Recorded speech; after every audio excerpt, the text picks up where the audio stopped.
the most exciting scientific findings of the past half-century has been the discovery of widespread trophic cascades.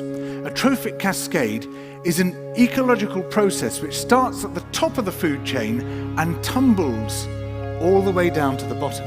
And the classic example is what happened in the Yellowstone National Park in the United States when wolves were reintroduced in 1995. Now, we all know that wolves kill various species of animals, but perhaps we're slightly less aware that they give life to many others. Before the wolves turned up, they'd been absent for 70 years, that the numbers of deer, because there was nothing to hunt them, had built up in the Yellowstone Park, and despite efforts by humans to control them, they'd managed to reduce much of the vegetation there to almost nothing. They'd just grazed it away. But as soon as the wolves arrived, even though they were few in number, they started to have the most remarkable effects. First, of course, they killed some of the deer, but that wasn't the major thing. Much more significantly, they radically changed the behavior of the deer. The deer started avoiding certain parts of the park, the places where they could be trapped most easily, particularly the valleys and the gorges. And immediately those places started to regenerate. In some areas, the height of the trees quintupled in just 6 years.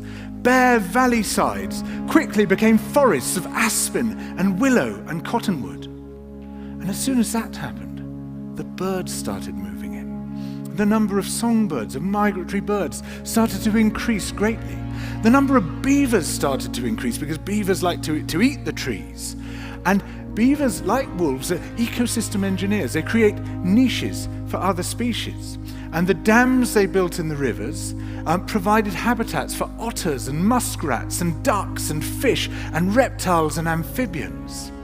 The wolves killed coyotes, and as a result of that, the number of rabbits and mice began to rise, which meant more hawks, more weasels, more foxes, more badgers.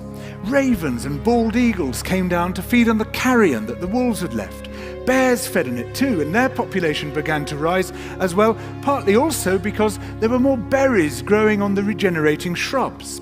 And the bears reinforced the impact of the wolves by killing some of the calves of the deer.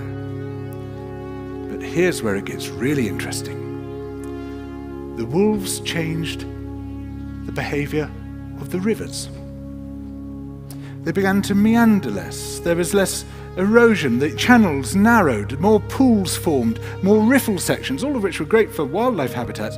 The rivers changed in response to the wolves.